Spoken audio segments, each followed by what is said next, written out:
सारे मंदिर 12:30-1 बजे तक बंद हो जाते हैं। तो राजभोग के बाद श्रीनाथ जी का मंदिर बंद हुआ। सोई श्रीनाथ जी गोविंद स्वामी और कुछ सखाओं के साथ खेलने निकल जाते गोवर्धन पर्वत पर। आज गोविंद स्वामी बोले, लाला छुपन छुपाई खेलेंगे। ठाकुर जी बोले ठीक है। और जैसे छुपन छुपाई खेलने लगे महाराज, तो पहली डायन गोविंदास जी की आई। बोले सब छुप जाओ, मैं 10 तक गिनती गिनूंगा फिर ढूंढूंगा। ठीक है। अब कोई महाराज वृक्षन के पीछे चलोगो, ठाकुर जी एक वृक्ष के ऊपर चढ़ गए, कोई गुफा में चलोगो, कोई कहीं चले गए, और गोविंदास जी गिनती गिनना 1 2 3 4 5 6 7 8 9 10। 10 गिनती पूरी हुई तो गोविंदास जी ढूंढने निकले। लेकिन सबसे सरल था ठाकुर जी को ढूंढना। क्यों? इतना इत्र लगाते हैं ठाकुर जी की जहां से भी जाते हैं वो जगह महक जाती पूरी। तो गोविंदास जी क्या करते, सूंघते हुए चलते, जहां से भी चंदन की सुगंधी आ रही होती वहीं चल देते, वृक्षों को सूंघते, पृथ्वी को सूंघते, हर अंग से सुगंध आती है ठाकुर जी की। तो जहां चरण रखते हैं महाराज वो वर्षों तक सुगंधित रहती है। सोई गोविंदास क्या करते, 2 मिनट में ही जाते और ठाकुर जी के जिस वृक्ष पर बैठ जाते वहीं नीचे से जाके कहते थे, ठाकुर जी पकड़ लियो। ठाकुर जी के, गोविंदा में कितनों छुप जाऊं तुमको कैसे पकड़ ले। और ठाकुर जी अब तो पकड़ ली, अब आप जाओ, आप गिनती गिनो, हम छुपेंगे। ठाकुर जी बोले ठीक है। ठाकुर जी अब चले गए डाइन डेवे और 1 2 3 4 5 6 7 8 9 10 तक गिनती गिनी, सब छुप गए। अब ठाकुर जी थोड़ी देर तो ढूंढते रहे, ढूंढते ठाकुर जी गए थक। बोले जे तो मिलेगा ही ना गोविंदा, पतो ना कहां जाके छुप गए, मिले ही ना रो। सो ठाकुर जी कहा कियो, ढूंढना छोड़ करके मंदिर में गए और जाकर के अपने बिस्तर पे सो गए। बोले चुपो रे, मैं आई ना रो ढूंढवे तो को। और यहां गोविंद स्वामी छुप करके बैठे, बोले ठाकुर जी आ रहे होंगे। अब प्रतीक्षा करते करते करते करते शाम के 5 बज गए। गोविंदास जी बेचारे बार बार इतने सहज हो जाएं कि ठाकुर जी को मैं दिख जाऊं। पहले वृक्ष पे थे, थोड़े नीचे आ गए कि कोई बात नहीं ठाकुर जी को दिख नहीं रहा हूं, अब दिख जाऊंगा। फिर और नीचे आ गए, नीचे ही खड़े हो गए, बोले अब दिख जाऊंगा। और थोड़े पास चले गए, बोले अब दिख जाऊंगा। अब तो बिल्कुल खुले में ही खड़े हो गए, अरे पकड़ लो हमको आके। लेकिन ठाकुर जी तो है ही नहीं, ठाकुर जी सो रहे हैं कमरा में जाके। इतने में ही महाराज गुसाई जी ने घंटे घड़ियाल बजाए। ठाकुर जी के उत्थापन का समय शाम को 4:30-5 बजे मंदिर खुलता है। और जैसे ही घंटे घड़ियालों की आवाज आई, गोविंद स्वामी बोले मैं यहां दुबको बैठा हूं, 4 घंटा से भूखो प्यासो पेड़ पे चढ़ा हूं कि लाला आ रहे होगे ढूंढ, खुद मंदिर में पहुंच के आरती करा रहे हैं अपनी। गोविंद दास जी मंदिर के बाहर जाके खड़े हो गए तो देखा श्रीनाथ जी बढ़िया प्रेम से खड़े आरती करवा रहे। जैसे ही श्रीनाथ जी ने देखा सामने गोविंदा खड़ो है, तो ठाकुर जी डरन लगे। बोले क्यों, या को पकड़वे में श्रम है, जा तो थक जाता हूं मैं, या हमारे तो आगे सो गए हो। और जो गुस्सा कर रहा है, तो गोविंदास जी का पद है, दाव दे आयो भाज गमार, पद है, पद में ही ठाकुर जी को सुना रहे हैं, दाव दे आयो भाज गमार, कवई तो निकसे को भार, ऐसी दूंगो मार। ठाकुर जी घबराने लगे। गुसाई जी बोले जय जय कहा भयो। बोले देख गोविंदा, गोविंदा मुझसे नाराज है, रो मुझको सुना रो है। गुसाई जी बोले हे गोविंदा तुम क्यों ठाकुर जी पे नाराज हो, तुम्हारे लाडले ने कहा कि तुम्हें कहा पतो, 4 घंटा ते पेड़ पे लटको बैठो मैं कि आ रहे होंगे, आई ना, यहां के सो गए, जैसे ऐसे काम करे तुम्हारा लाला। गुसाई जी जब ये लीला सुनते तो उनके नेत्र सजल हो जाते और गोविंद दास को हृदय से लगा के कहते तुम कितने भाग्यशाली हो, जगत नियंता त्रिलोकी नाथ इस कलिकाल में तुम्हारे साथ खेलते हैं, तुम्हारे साथ लीला करते हैं। गोविंद दास, ठाकुर जी को खेल बहुत प्रिय है बंधुओं, ठाकुर जी को खेलना बहुत प्रिय है, ठाकुर जी को आनंद कराओ। हमने गिरिराज जी की दंडवती परिक्रमा दी, हम थे, हमारे एक पंडित जी थे, एक फोटोग्राफर भैया थे, हम लोग थे 7-8 जने थे। दुनिया भर के लोग बोले जब भी आपकी परिक्रमा रुका करे, थोड़े थक जाया करो तो उस समय इसका पाठ करना, उसका पाठ करना, जे करना, कीर्तन करना, शुद्ध रहना, शुद्ध खाना, जैसे रहना, साबुन मत लगाना, तेल मत लगाना, दंडवती ऐसे करनी।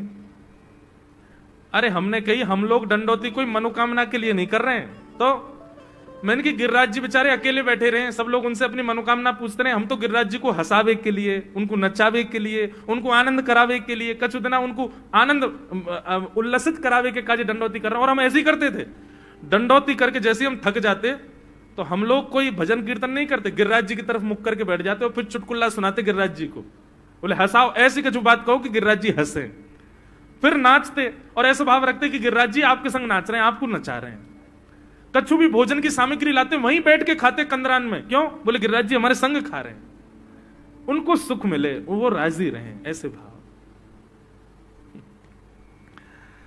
तो ठाकुर जी प्रेम में अपनी प्रभुता छुपाते हैं। भगवान सक्टासुर का वध किया। अब ठाकुर जी 1 वर्ष के हो गए। 1 वर्ष के ठाकुर जी जैसे ही भये तो महाराज नेक नेक ठाकुर जी उंगली पकड़ करके चलन लगे।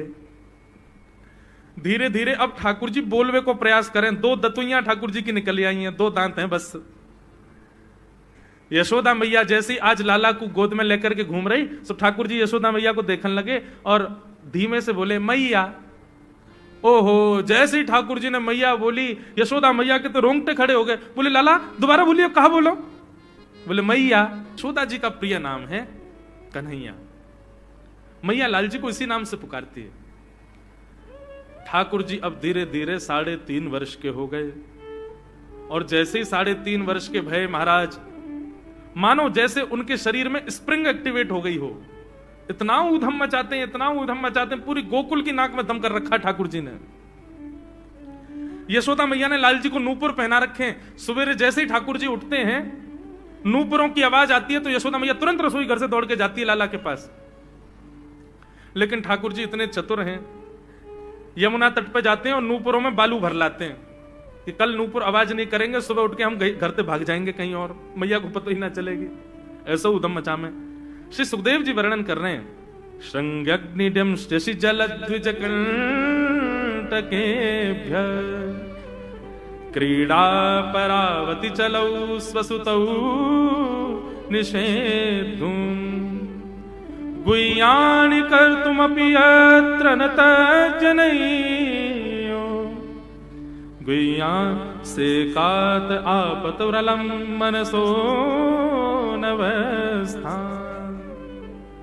सुखदेव जी वर्णन कर रहे हैं, राजन अब ठाकुर जी वो लीला कर रहे हैं जिस लीला पर देवताओं को भी विश्वास नहीं हो रहा है। ऐसी लीला ठाकुर जी कर रहे हैं कि किसी को भरोसा ही नहीं हो रहा कि जगत नियंता जगदाधार ये कर सकता है। बोले ठाकुर जी क्या करते हैं? बोले ये मत पूछो क्या करते हैं, यूं कह रहे हैं क्या नहीं करते। जो माता पिता अपने बालकों को बहुत उद्यमी समझते हैं, बहुत बड़ी कृपा है ठाकुर जी की कि आपके घर ठाकुर जी जैसे उद्यमी बालक नहीं है। ऊधमों के सिरमौर हैं ठाकुर जी। कैसा उधम मचाते हैं? बोले श्रृंगी। नहा धो करके ठाकुर जी सवेरे तैयार होते हैं, सबसे पहले गैयाओं के पास जाते हैं। मैया कहवे लाला नहा धो के सबसे पहले गैयान को प्रणाम करवे जा, गैयान को स्पर्श कर फिर कछु करियो। ठाकुर जी गैयाओं को प्रणाम करने जाते हैं। जैसे ही देखते हैं कि कोई गैया बैठी है, सो ठाकुर जी कहें अरे अरे मैया या गैया को आलस आ गयो, या को आलस दूर कर दूं। सो बैठी हुई गैया के ठाकुर जी सींग पकड़ लेते हैं और सींग पकड़ करके अपनी ओर खींचते हैं। दूसरी तरफ से सींग बलराम जी पकड़ लेते हैं। अब ऐसे सींग पकड़ करके ऐसे ऐसे गैया के सींग हिलाते हैं। अब बैठी रहती गैया थोड़ी देर तो कोई बात नहीं, जैसे जोर जोर से हिलाना प्रारंभ करते हैं सोई गैया खड़ी हो जाती है। और जैसे गैया खड़ी होती है ठाकुर जी लटक जाते हैं सींगों से। अब ठाकुर जी को तो बढ़िया झूला बन गया, गैया की सींगन पर झूल रहे हैं। थोड़ी देर तो गैया इधर से उधर ठाकुर जी को झुलाती रहती है, लेकिन थोड़ी देर बाद जैसे ही ठाकुर जी की पकड़ कमजोर होती है, गैया को पता चल जाए कि अब लाला गिरवे वार है, तो गैया भी इतनी चतुर कि वो गोबर में ही जाके खड़ी हो गए। ठाकुर जी के आगे कुछ चल, मैं गोबर में जाऊंगा। गैया के ना अब तो मैं यही खड़ी रहूंगी, तुम गोबर में ही गिरो। और सोई ठाकुर जी को हाथ छूट जाए, मैया मैया बचाइयो, देख जे गैया मुझको गोबर में फेंक रही है। अब मैया जब तक बचावे आवे तब तक तो लाल जी के हाथ छूट जाएं और ठाकुर जी गले गले तक गोबर के ढेर में जाके गिर जाएं। पर यशोदा मैया निकाले, कितनों सजाए लो, कितनों ए लाला तू वैसे ही कारो, ऊपर से मैं तुमको बढ़िया सुंदर बना के रखूं, लेकिन तू घूम फिर गया गोबर में ही आके चौं खेले। मुंह को तो लगे तू पूर्व जन्म को सूकर दिखे। ठाकुर जी मंद मंद मुस्कुरा रहे, हाँ मैया जे बड़ा भगवान को अवतार भयो ना, जाने पृथ्वी की रक्षा करी हिरण्याक्ष से। भैया बोली हाँ वो मैं ही तो हतो, मैं जय जय हूं मैया, वो बड़ा भगवान ही जय जय, वही जय जय तेरे यहाँ लाला बन के आयो है। यशोदा मैया के बातन ने मत बनाए कर, नेक नेक बड़ो है गयो, बोलो सीखो, ऐसी बात बनावे, जय जय बोले अपने आप नहावे धोवे है ना, मोह पहुंचे ना, मैं जय जय हूं। ऐसी मधुर लीला ठाकुर जी कर रहे हैं। आकाश में 33 कोटि देवता ये लीला देख करके अपने नेत्रों पर विश्वास नहीं कर रहे। ऐसे मधुर ठाकुर जी। श्रृंगी अग्नि ड्यमष्टि। एक दिन नंद भवन में गैया ब्या गई, जैसे ही गैया ब्याई, ठाकुर जी जैसे ही गैया ब्याती है तो ठाकुर जी वहीं खड़े हो जाते हैं।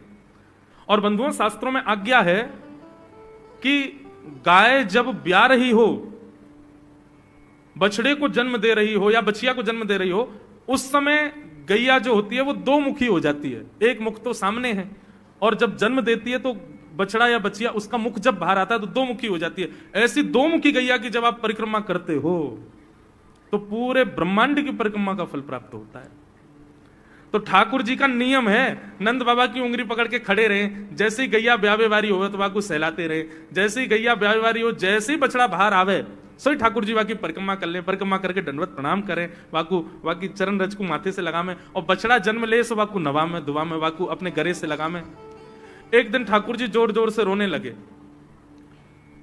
बछड़ा जैसे ही जन्म लियो बछड़ा ने, ठाकुर जी रोने लगे।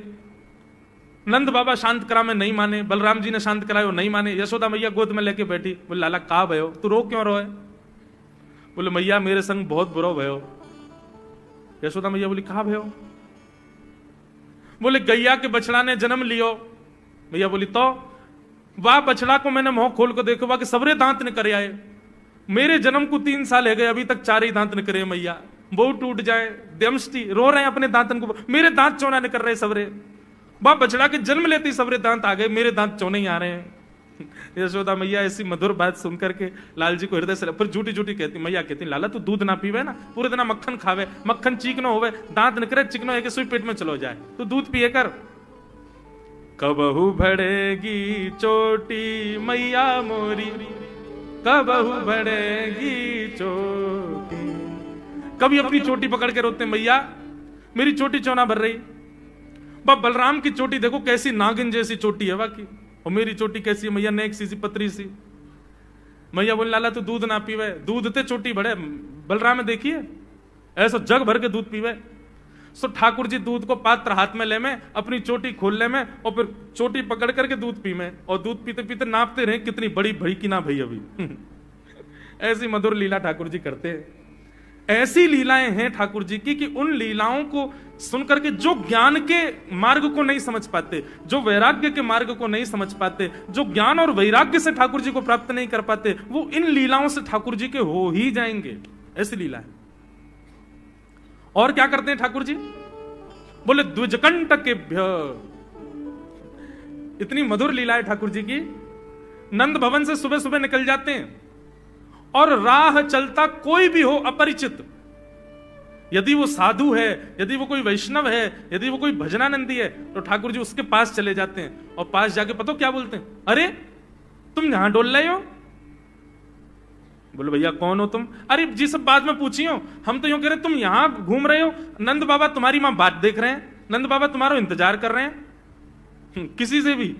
बोले काय को कर रहे हैं भैया इंतजार? अरे आपके काजे यशोदा मैया ने 56 भोग बनाए हैं, और यशोदा मैया तो थाली सजा के बैठी है, आप घर जाओगे तब आपको प्रेम से प्रसाद पवाएंगे, फिर दक्षिणाओं देंगे। अरे जल्दी करो, देरी मत करो, जल्दी नंद भवन पहुंच जाओ। रोज 150 से 200 अपरिचित वैष्णव संत साधु नंद भवन आते हैं, और सब आकर के कहते हैं यशोदा मैया आप हमारी प्रतीक्षा कर रही थी, लाओ प्रसाद पवाओ। यशोदा मैया बोली मैं कौन ने कही आपसे? बोले आपको लाला बोल रहा हूं। कि यशोदा मैया तो ये कह रही। यशोदा मैया जैसे तैसे पवा देती, दक्षिणा देती, रात में लाला से कहती चौरे लाला तू सबंते यूं क्यों कहते मैं प्रतीक्षा कर रही? मैया एक तो मैं अपने घर में सब तीर्थन को भेज दूं, ये संत महात्मा चलते फिरते तीर्थ है मैया, इनको जितना ऐसा कि अपने घर बुलाना चाहिए, इनको प्रसाद पवाना चाहिए, या हमारे गोकुल में आवे वाले सब संतन को खोज खोज के मैं तो तेरे पास भेजूं, ताकि तू ने रसोई घर में लगेगी, भोजन प्रसादी बनावेगी और बढ़िया संतन को पवावेगी, तो तेरे घर में सबरे तीर्थ आ जाएंगे मैया। ऐसा प्रेम। एक दिन ठाकुर जी के अब मित्र बन गए। कौन है मित्र? मधुमंगल, श्रीदामा, तनसुखा, मनसुखा, धनसुखा, सुबल, ये ठाकुर जी के मित्र हैं। एक दिन ठाकुर जी अपने सब मित्रन के संग बैठे, और मित्रों के संग बैठे हुए ठाकुर जी बोले भैया कल से हम लोग सब यज्ञ करेंगे। मधुमंगल, श्रीदामा बोले क्यों लाला यज्ञ क्यों करेंगे? अरे नंद बाबा रोज अग्निहोत्र करें। मैंने उनसे पूछी अग्निहोत्र करवे ते कहा हुए, तो नंद बाबा बोले अग्निहोत्र करवे ते मन चाही वस्तु प्राप्त हो जाए, अग्निदेव प्रदान करें। ठाकुर जी के सब सखा बोले लाला तू काय को करेगा अग्निहोत्र? बोले अग्निहोत्र करेंगे, अग्निदेव को प्रसन्न करके कहेंगे हमारी सुंदर सी बहू आ जाए, बस हमारा ब्याह हो जाए। अग्निदेव की प्रतीक्षा कर, अग्निदेव को प्रतिष्ठान करेंगे। सब श्रीदामा मधुमंगल 3.5 वर्ष के हैं ठाकुर जी। सोचो 3.5 वर्ष के ठाकुर जी, सखा कितने बड़े बड़े होंगे। नेक्स्ट से सबरे सखा बैठ गए, सूखे पत्ता इकट्ठे करके अग्नि प्रज्वलित कर ली, सूखे पत्ता को चूरो बना के आपस में बांट लियो। ठाकुर जी आचार्य बन के बैठ गए और बोले सुनो, मैं मंत्र बोलूंगा और जैसे ही कहूं स्वाहा सबरे डालियो, और नेक भी यदि तुमने चूक करी ना, नेक भी मैंने स्वाहा बोली और तुमने नहीं डालो तो फिर मोते मत कहियो। यदि तुम्हारी पत्नी काणी आ जाए, एक हाथ लूली आ जाए, लंगड़ी आ जाए, तो समय पर स्वाहा करना पड़ेगा। सब ग्वाल बाल बोले जो कहे वो लाला सो करेंगे, तू करवा। ठाकुर जी ओम नम नम नम स्वाहा, सब स्वाहा, सब एक संग डालते। हे सीधामा तू देरी ते डाले, देख लियो लंगड़ी आ जाएगी तेरी बहू, अग्निदेव को प्रसन्न करो। इस प्रकार ठाकुर जी सब ग्वाल बालों के संग खेलते हैं।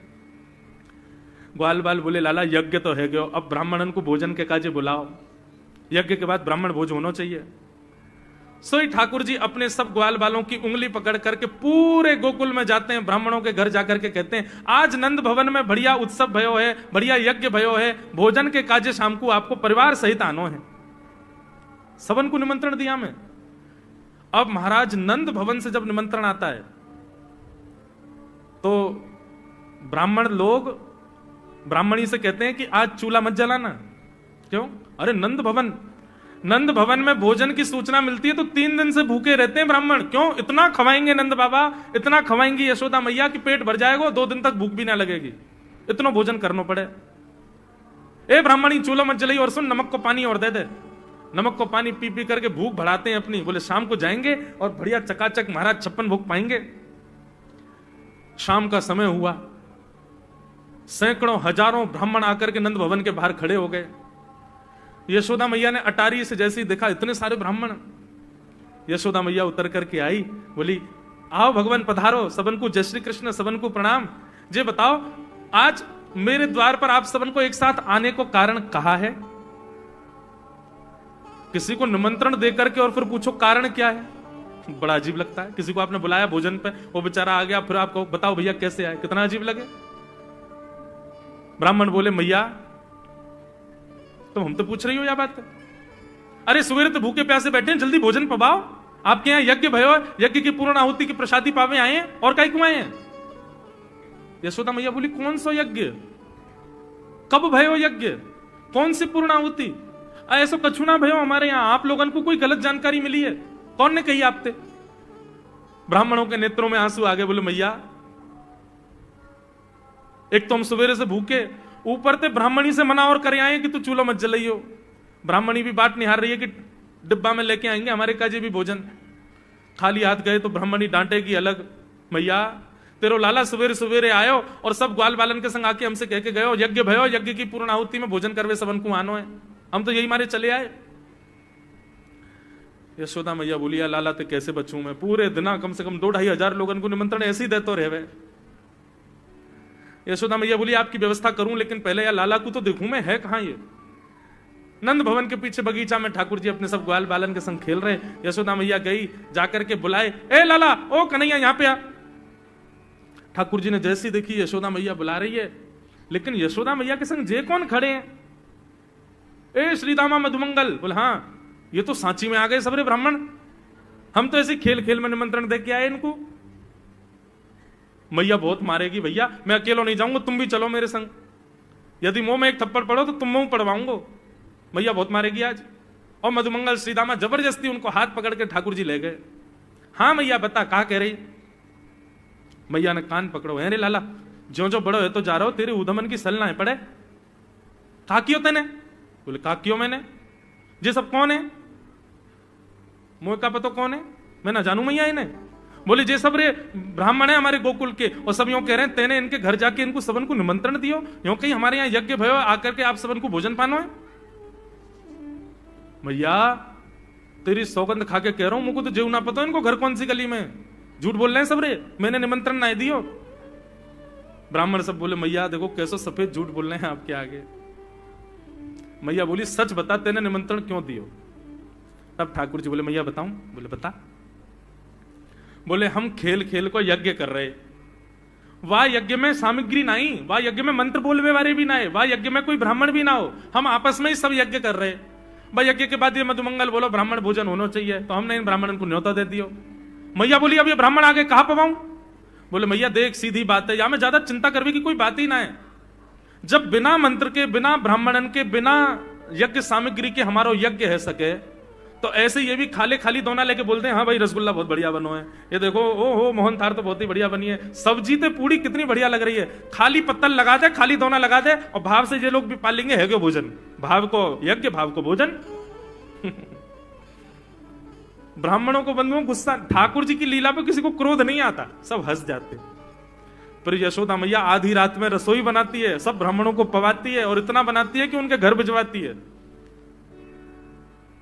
मैया बोले लाला इतना काम करावे, बोले मैया तू बैठी बैठी ना मोटी है गई है, हमारे मुंह को लगे, तू पूरे दिन लगी रहकर रसोई में कछु कछु बनाती रहकर। ऐसी ठाकुर जी की मधुर लीला। बंधुओं, भगवान ने चोरी क्यों की? अभी तक चोरी शुरू नहीं हुई ठाकुर जी की। अब ये चोरी का प्रसंग कैसे प्रारंभ होता है?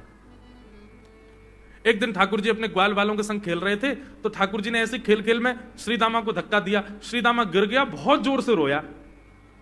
ठाकुर जी बोले अरे भैया शांत है जा, लग गई। अरे ठीक है अब शांत है जा, लेकिन श्रीदामा शांत नहीं हो गए। ठाकुर जी बोले तुम कैसे हो? गोकुल में रहे में हम, गोकुल को मतलब है जहां हर घर में 1000 गैया, उसका नाम है गोकुल। इतनी गैयान को दूध घी दही सब हमारे घर में होवे, अरे खा पी के ना बढ़िया अपनी शरीर को बनाओ, खेल खेल में लगती रहे, इतना रोवे को कहा मतलब है? तो श्रीदामा क्रोध में भर के बोला तू तो राजा को बेटा है लाला, तो को मक्खन खावे को मिले, घी खावे को मिले, दही पीवे को मिले, हम लोग तो बेचारे गरीब ब्रजवासी हैं, हम लोग जितना दूध घी दही बना में सब कंस के लोग ले जामे हमारे यहां से। कंस ने ब्रजवासी के ऊपर कर लगा रखो है, टैक्स लगा रखो है, कहा कि प्रत्येक ब्रजवासी को इतनो मटका भर के घी दूध दही सब मथुरा भेजना पड़े, हम लोग घर में ना रख सकें, क्योंकि कंस के सिपाही जब आके हमारे घर की तलाशी करें, यदि इतने मटका हमारे घर को प्रसारित हैं, वहां से ज्यादा यदि हमारे घर में मिल गए तो मृत्यु दंड होगा हमारा। समझ रहे हैं बात? कंस ने पूरे ब्रजवासियों को कह रखा है कि हर घर में 4 मटकी से ज्यादा नहीं होनी चाहिए, उससे अधिक आने वाला दूध घी दही ये सब मथुरा भेजना है। और यहां हर ब्रजवासी के यहां 1000 गैया, और 1000 गैयाओं का जितना दूध घी दही होता है उसमें से 4 मटकी केवल घर में रहती हैं, बाकी सब मथुरा भेजना पड़ता है। या हमारे लाला हम लोगन को खावे पीवे को ना मिले, तू तो राजा को बेटा है, तेरे नंद बाबा तो गोकुल के राजा हैं, या हमारे तो को तो खूब छूट है, हम लोगन को छूट ना है। ठाकुर जी बोले ये बात है? बोले हाँ। ठाकुर जी बोले मेहनत करें हम, गैया को पाले हम, गैया को घास खवा में हम, गैया की सेवा करें हम, और दूध पीवे को वो राक्षस कंस। अभी तो मैं छोटा हूं, मेरी बात कोई मानेगा नहीं, लेकिन प्रलय तो अब तक लानी पड़ेगी। और कैसे लाएंगे? बोले राजी राजी यदि मक्खन दूध दही नहीं मिल लो तो चोरी करके खाओ, हमारो ही मक्खन है, हमारो ही दूध है, हमारो ही दही है, लेकिन अभी हम बालक हैं, हम ज्यादा कुछ बोलेंगे हमारी कोई बात मानेगो ना। लेकिन ये सद वस्तु कुपात्र के हाथ में नहीं जानी चाहिए। राजी राजी नहीं मिलता तो चोरी करके खाओ, जब कर देवे को नंबर आवेगो तो सब पूछेंगे भाई कहां गए मक्खन दूध दही? बोले घर में तो है ना। बोले तो कहां गए? बोले चोर चोरी कर ले गए। और यही भाव से हम ब्रजवासी को खावे पीवे को मिला करेगो। मधुमंगल श्रीराम बोले लाला तू जो कहेगो सो करेंगे, लेकिन चोरी नहीं करेंगे। ठाकुर जी बोले तो ठीक है, कल से तुम लोग अलग खेलो, मैं और दाऊ दादा अलग खेलेंगे, हमारे संग मत खेलना। मधुमंगल सीताराम बोले अरे लाला तू ना जाने, मैया यो के लाला जो चाहे करियो, चोरी मत करियो, चोरी करवे तो ब्याह ना होवे। ठाकुर जी बोले ब्याह की पड़ रही है तो है ब्याह ना होवे, ऐसो पत्र पूछ रहा सो है गयो, पत्रो दुबरो सो तू सीख जैसो है गयो, तो कौन ब्याह करेगा ऐसे? अरे ब्याह करना तो ने खाया ने पी ने बढ़िया गाल तेरे बढ़िया होंगे, शरीर ने बढ़िया होगा तभी तो ब्याह होएगा। अब भैया हमारी बात सुन लो, जितने अच्छे काम करने सब आज कर लो, कल से चोरी करेंगे, पूरे ब्रजमंडल में आतंक मचाएंगे, हमारो ही दूध घी दही है और हम ही चोरी करके खाएंगे। ठाकुर जी ने चोरी क्यों की? क्योंकि सारा गौरस बेवजह मथुरा भेजा जाता था और मथुरा से कंस पूरे भारत में वितरित करके खूब धन कमाता था। इस वजह से ब्रजवासी प्रताड़ित होते थे, क्योंकि गैया के लालन पालन में जितना खर्चा होगा सब करो ब्रजवासी, 4 मटका दही। अच्छा, प्राचीन जब ठाकुर जी पृथ्वी पर पधारे तब कोई व्यापार नहीं था, ब्रजवासियों पर एक ही व्यापार था, 2 व्यापार थे, या तो घी बेच के, दही बेच के, दूध बेच के धन कमाओ, या फिर खेती बाड़ी करके अनाज बेच करके धन कमाओ। वही तो व्यापार था। उसमें भी 4 मटके मिलते थे, 4 में से 3 को तो बेच देते थे, 1 में पूरा घर चलता था। यह हालत थी ब्रज की। इसलिए ठाकुर जी ने कहा कि भैया राजी राजी नहीं तो गैर राजी, हम जितने बाकी की मटकी मथुरा भेजे वाली उनको सबन को तोड़ फोड़ करेंगे, उनमें से मक्खन निकाल निकाल के खाएंगे, एक दूसरे को खवाएंगे, और सब यहीं रहेगो, मथुरा नहीं जाएगो कछु भी। इसलिए ठाकुर जी ने चोरी की। ठाकुर जी बोले प्रैक्टिस मेक्स मैन परफेक्ट। सबसे पहले प्रैक्टिस अपने घर में ही कर लें, कैसे करनी है चोरी। सो अगले दिन ठाकुर जी सवेरे उठे और देखने लगे यशोदा मैया देख तो नहीं रही, और ठाकुर जी चुपचाप गए महाराज जहां पर सारे मक्खन दूध दही रखे, वहां पहुंच गए गौरस भंडार में। और गौरस भंडार में एक मटकी के ऊपर से ढक्कन हटाए करके जैसे ही ठाकुर जी ने हाथ बोर के पानो प्रारंभ किया, सामने एक खंबा था, उसमें मणि लग रही थी। आज पहली बार 3.5 वर्ष की आयु में ठाकुर जी ने अपना प्रतिबिंब देखा, पहली बार अपने आप को देखा दर्पण में। बंधुओं, बच्चों को शीशा नहीं दिखाते, छोटे बच्चों को तो दिखाते ही नहीं, और 3-4 वर्ष तक भी बालक को अपनी शक्ल थोड़ी देखता है वो। अब इसके पीछे कारण बहुत सारे बताए जाते हैं, परंतु हमें तो लाल जी से मतलब, लाल जी का क्या है। ठाकुर जी ने जैसे ही प्रतिबिंब में अपने रूप को देखा, अपने रूप को देख करके ठाकुर जी बोले, हो तू भी आयो यहां चोरी करवे। अपने आप से बात कर रहे हैं ठाकुर जी। अरे मैंने कही तो हती अपने अपने घर में चोरी करनी है, तू दारी के मेरे घर में आगो चोरी करवे। ठाकुर जी अपने प्रतिबिंब से बात कर रहे हैं। अब गौरस भंडार में ठाकुर जी की आवाज गूंज रही थी, और वो गूंजते हुए रसोई घर में जा रही थी। रसोई में मैया ने सुनी, बोले लाला कहां ते बोल लो है, उठ गयो कन्हैया, मुझको पतो भी ना चली, नूपुरन की आवाज ना आई। मैया दौड़ करके गई तो देखा ढूंढते ढूंढते गौरस भंडार में ठाकुर जी अपने प्रतिबिंब से बात कर रहे हैं। कितनी सुंदर झांकी है ठाकुर जी की। ठाकुर जी मक्खन पा रहे हैं। बोले अच्छा अब आ तो गयो है यहां पे, लेकिन सुन चुपचाप चोरी करके भाग जाइयो, मेरी मैया बहुत मारेगी तो को। बाकू यदि पतो चल गई तू चोरी कर रहा है तो को उखलते बांध देगी, मेरी मैया बहुत मारेगी। चुपचाप चोरी कर और निकल ले यहां से। ठाकुर जी चोरी की बात कर रहे थे, यशोदा मैया ने पीछे से सुनी, लाला ओ कन्हैया। ठाकुर जी घबरा गए, मैया कैसे आ गई। हाँ मैया, कौन सी बात कर रहा है तू। अरे मैया देख हमारे घर में चोर घुसायो है। अपने प्रतिबिंब को दिखा करके ठाकुर जी कह रहे हैं, देख मैया हमारे घर में चोर घुसायो, जे चोरी कर रहा हो हमारे यहाँ के मक्खन की, तो मैया को पकड़वे आयो हूं। नन्हे से गोपाल जी, बहुत मधुर लीला। मैया हंस भी रही है और क्रोध भी कर रही। बोले अच्छा जो चोरी कर रहा हो। बोले हाँ। चल याकू तो मैं पकड़ लूंगी, लेकिन जे बता तेरे हाथ में मक्खन कैसे लगो, तू तो याकू पकड़वे आयो ना। अब मैया याकी मैं कहा बताऊं, तेने मेरे हाथ में पद्मराग के ऐसे ऐसे बढ़िया कंगन पहना रखे हैं, कड़ूला पहना रखे हैं सोने के। जब मैं धूप में निकलूं ना तो धूप की किरण से मुंह को बहुत जलन है जाए हाथ में। तो कल मेरे सखा मधुमंगल ने मुझसे कही, बोले लाला जे जलन तेरी दूर रह जाएगी, तू मक्खन में हाथ बोर लियो अपनो, सो तेरी जलन दूर रह जाएगी। या हमारे मैया जलन हटावे के काजे मैंने हाथ बोरो है। मैया बोली अच्छा चल लाला, यहां तो तेरे जलन है रही और यहां मक्खन कैसे लगो। ठाकुर जी बोले मैया मैं अपनी जलन दूर कर रहा हूं। इतने में जन कहां एक मक्खी आके मेरे मुंह पे बैठ गई। बाकू उड़ावे के काजे मैंने जैसे मुंह पे हाथ किया सो मक्खन मेरे मुंह पे लग गो। मैया बोली लाला तू चोरी भी करन लगो और अब झूठ भी बोलन लगो मुझसे।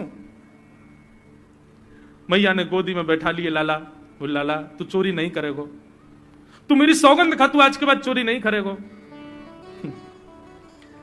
ठाकुर जी बोले ना करूंगा मैया, लेकिन एक वचन दे। बोले कहा चाहिए वचन में। बोले पहले वचन दे, जो मांगूंगा सो देगी। मैया बोली जो मांगेगा सो दूंगी, चोरी छोड़ दे।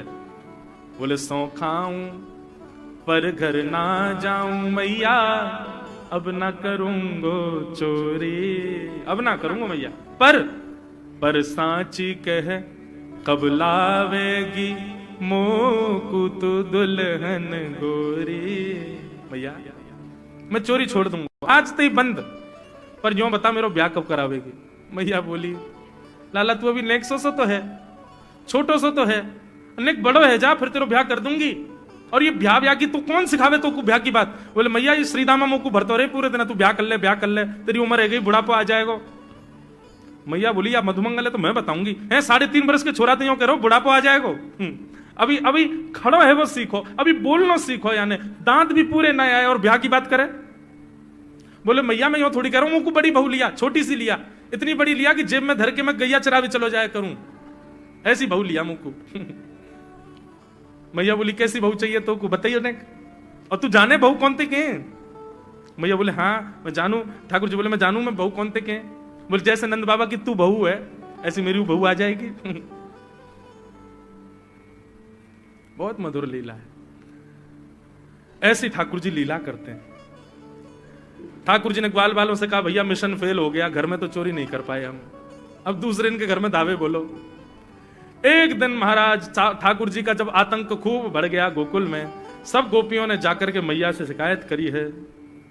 वत्सान मुंचन क्वचित समय क्रोश संजात हास स्तेयम स्वाद्वद्धिपय कल्पित योगई मरकान भोक्षण विभजति सचेन नात्रिभांडम भिनत्ति द्रव्यालाभे सग्रह कुपितो यात्युपक्रोशतो कान। सब गोपियों ने जाकर के मैया से शिकायत करी, बोले मैया अपने लाला को संभाल लियो, नहीं तो कावदना हम देख लेंगी और फिर हमसे मत कहियो कि तेने मेरे लाला से यूं क्यों कही। मैया बोली कहा क्यों मेरे लाला ने? गोपी बोली ये बस सुन लो और यूं बताइयो कहा ना करे तुम्हारा लाला। देख वे मैं 3.5 बरस को है, बाकी पेट में इतनी बड़ी बड़ी दाढ़ी है बाकी, मतलब नंद रानी तेरो लाला जबर भयोरी, मेरी मटकी उलट के पलट गयोरी, नंद रानी तेरो लाला जबर भयोरी। जबर मतलब अब सुगड़ है गयो है, नेक बलवान है गयो है, सब जानकारी है या कु